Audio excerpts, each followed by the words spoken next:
4-cü fəsil. Atam yalnız təəccübləndi.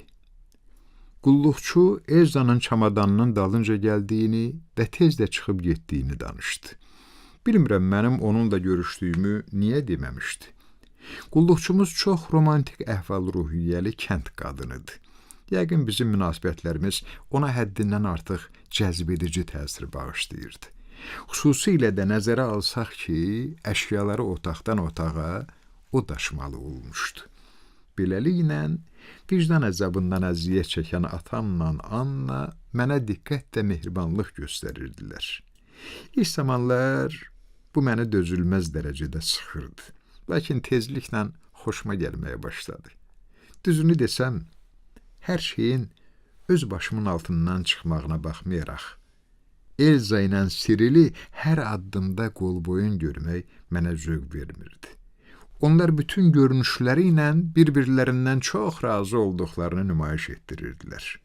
Artıq qayıqda üzmək imkanım yox idi. Amma əvəzində Elzanın orada oturduğunu görə bilirdim.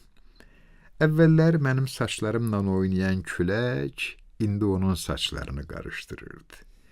Onlarla rastlaşanda qapalı görünüş alıb, saxta laqeydlik nümayiş etdirmək mənim üçün çətin deyildi. Biz onlarla hər yerdə qarşılaşırdıq.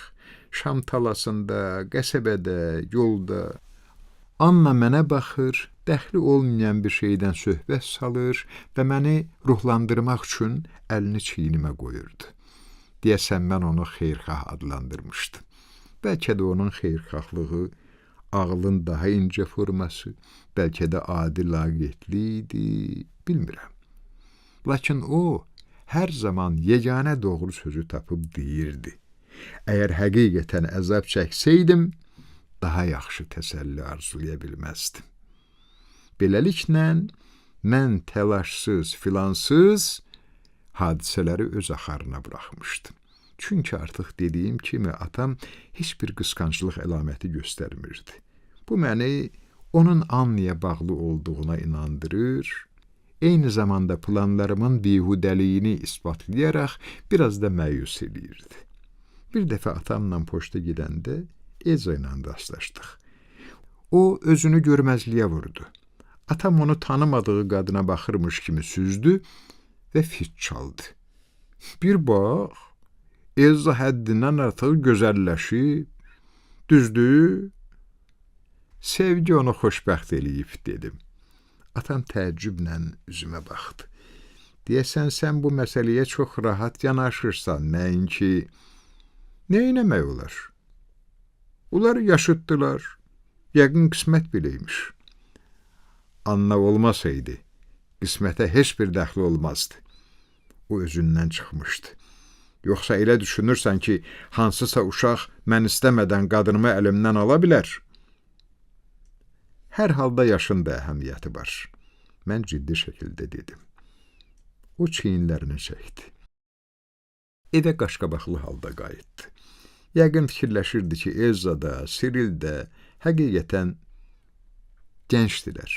O isə öz yaşında qadınla evlənəndən sonra bu vaxtacan aid edildiyi yaşlanmayan kişilər kateqoriyasından çıxacaq.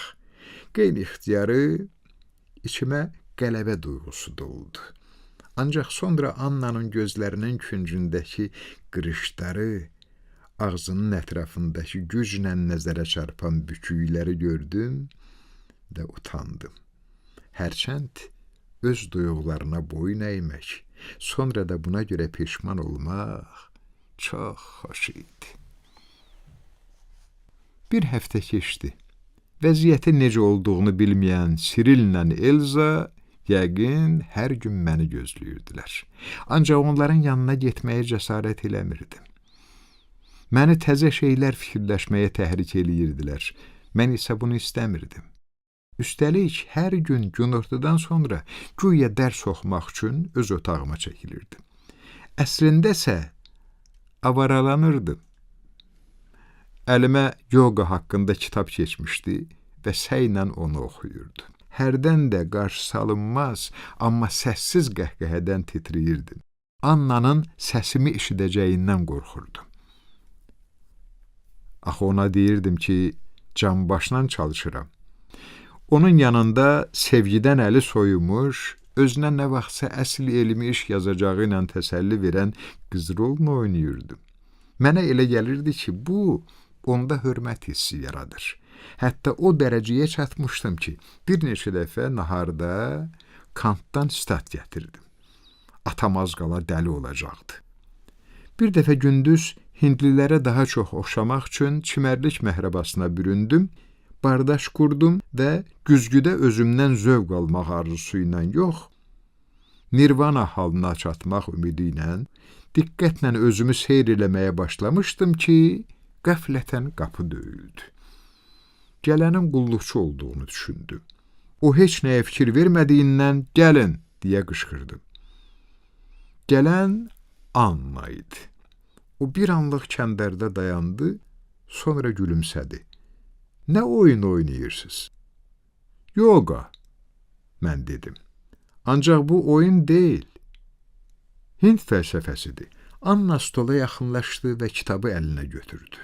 Mən təşvişə düşdüm. Kitab 100-cü səhifədə açıq idi və başdan ayağa mənim mümkün deyil, yorucudur kimi qeydlərimlə qaralanmışdı. Siz olduqca çalışqansınız, o dedi. Bəs Pascal haqqında yazdığınız məşhur inşa hardadır? Haqqında o qədər danışmışdınız. Doğrudan da yemək zamanı Pascal'ın bir cümləsi barədə müzakirə açmış, özümü elə göstərmişdim ki, güya onun haqqında düşünür və üzərində işləyirəm. Və təbii ki, əslində o barədə bir kəlmə də yazmamışdım. Mən qımıldanmadım. Anna diqqətlə mənə baxdı və hər şeyi anladı. Dərs oxumaq əvəzinə güzgünün qarşısında oyun çıxartmağınız öz işinizdir, o dedi. Amma sonra atanızla mənə aldatmağınız çox pisdir. Gözlənilmədən elmi fəaliyyətə meyllənməyinizə təəccüblənməkdə haqlıydım. O çıxdı. Mən çimərlik məhrəbasının içində donub qaldım. Heç cür başa düşə bilmirdim ki, niyə buna yalan deyir. Mən Pascal haqqında yazıdan onun könlünü xoş eləməkdən ötürü danışırdım. O isə gözlənilmədən məni nifrətlə mükafatlandırdı. Artıq onun mənimlə başqa cür davranmağına alışmışdım. Və indi sakit, məni alçaldan tonla göstərdiyi sayğısızlıqdan bərk əsəbləşdim. Maskarad əlbəsəsini üzərimdən atdım, şalvarı, köhnə köynəyi əynimə keçirib, qaça-qaça evdən çıxdım. Çöldə dəhşətli isti vardı, amma mən qəzəbə bənzər bir hissin təsiri ilə var gücümlə qaçırdım. Bu hiss o qədər güclü idi ki, əslində xəcalətdən özümə qəzəblənmədiyimə əmin deyildim. Sirilin yaşadığı villaya çatdım və təngənəfəs halda qapıda dayandım. Gündüzün bürküsündə evlər qeyri-adi dərəcədə dərin, səssiz, öz sirlərini qısqanclıqla qoruyan nəsnə təsiri bağışlayırdı. Mən Sirilin otağına qalxdım. Anasının bizi qonaq çağırdığı gün otağına mənə göstərmişdi. Qapını açdım. O, çarpayda köndələn uzanmış, yanağını qollarının üstünə qoyaraq yatırdı. Bir dəqiqə ona baxdım.